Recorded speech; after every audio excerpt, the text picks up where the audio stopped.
Do not be persuaded by strangers or individuals you do not know well to take articles aboard your flight.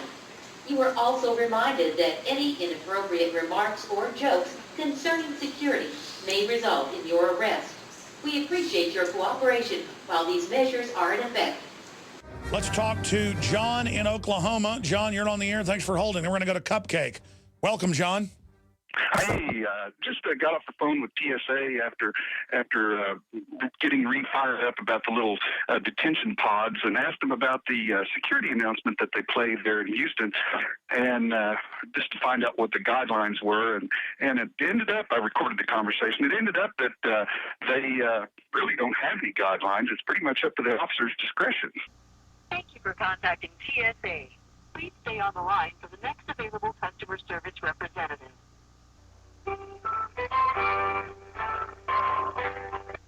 Thank you for holding. Now, the information that I have, I don't have, of course, specific things that you can or cannot say. If you decline screening or refuse to complete screening process, or, and a federal regulation prohibits interfering with, assaulting, threatening, or intimidating screening personnel as they perform their screening duties, you could be fined up to $1,500, and you may receive a civil penalty. I highly don't suggest that you do that. Well, I guess it just seems kind of. I guess there's really no guidelines then. It's just kind of up to whatever screener, if he doesn't like. Of course, it's going to be up to the officer. If you're making... Well, they're not an officer. They're a screener. They're not an officer, even though they call them officer. No, they're a Transportation Security Administration officer. Oh, okay. They just don't have the ability to arrest somebody. They do have the ability to detain, and officers do respond. Okay. And you may be, you can receive a civil penalty up to $1,500. That's if you refuse to cooperate, if you threaten, assault, interfere, or intimidate personnel as they do their duties, then, yeah, you can receive that penalty. Now, that would be reasonable for anyone. I couldn't assault or do anything to a regular citizen, much less a government person. Okay, so there really aren't any guidelines? There's not specifics that you can't or can say to an officer. It's basically if they feel that you're doing any intimidating or assaulting or threatening or anything. Well, the announcement says interferes. The announcement says jokes. You are also reminded that any inappropriate remarks or jokes concerning security may result in your arrest. Okay, what would be an example of that? An example? Yeah. I'm not sure, sir. Okay. If you say that you're going to blow up an airplane, or, you can't joke like that. That's something you can't joke about. Even though it may be a joke, that's something that they take serious. Okay. All right, but if you say some comment about we're living in a police state or anything like that, what would they think about? Like I said, if the officer sees that you're interfering or intimidating him, then they can absolutely, serve you with that civil penalty. Okay. Now, what was the arrest part about?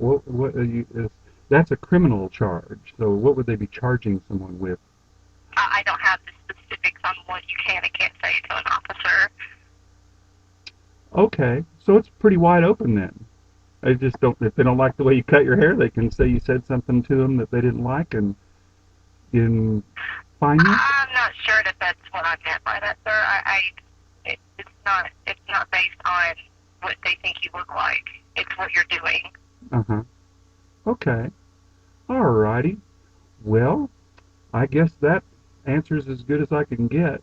So there's really no guidelines on there as to what's gonna put you in jail. There's no real law against freedom of speech, I don't think. And, obviously you can't like yell I said, fire in a crowded if they theater. think that you're interfering or assaulting or threatening or intimidating, it's going to be up to them. Okay. And there is surveillance. To back it, it's just, it's whatever whatever they think, I suppose that I don't have information on what will set them off, or you know. So that's all the information that I have. Okay. Well, I appreciate the time. Thank you very much. Okay. All right. Thank you. Bye. This is literal intimidation now. If you make a joke, if you say you don't like something, we're going to arrest you. Well, I say then let them do it. Let's go to court. Let's sue everybody. This is the new civil rights movement. They are trying to treat us all like slaves. We are going back into slavery. Everyone is going into slavery. That's what governments always try to do. It's happening now.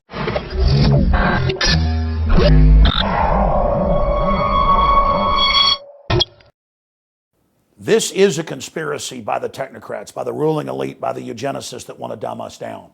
This is the iodine conspiracy.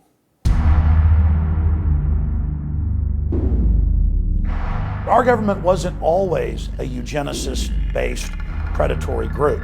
Back in the 1920s, the federal government pressured salt manufacturers and bread producers to add iodine because they knew that iodine deficiencies were causing massive decreases in IQ, birth defects, and it was a health crisis all across the United States and in Europe as well. In the decade after iodine was added to staple foods, there was a 15-point increase in IQs in the areas that had previously been deficient. So what did the federal government do a couple decades later? They took the good halogen iodine out and added another bad one, bromine. And they put the worst of the group, fluoride and fluorine derivatives, in our water supply and began using it as a pesticide on the crops.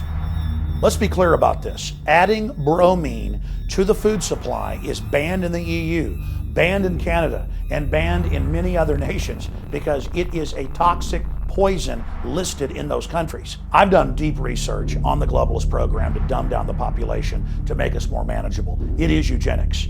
And I personally take the highest quality form of unbound iodine, nascent iodine, in a kosher certified, non-GMO certified glycerin base. I've interviewed the experts, people like Dr. Brownstein and pharmacist Ben Fuchs, and of course, Dr. Edward Groot. And across the board, the consensus is iodine is the missing piece of the puzzle. And not just iodine, but high quality, unbound, pure iodine. Bottom line, this is something on record our bodies need. I've gone out and found the best source for myself and my family. I hope you'll visit InfoWarsLife.com and get our InfoWars Life Survival Shield. It really does incredible things. And we've gotten nothing but positive reviews from our listeners. And this also helps support our news operation and the info war while we get the iodine we need and block the fluoride and the other members of the halogen that are so bad for our bodies. Check out the information. Do the research for yourself. Talk to your physician and then decide whether you want to drink fluoridated water that Harvard, major studies admits, is giving people brain cancer and bone cancer and lowering their IQ, or whether you want to find a high quality source of iodine. Consult your physician.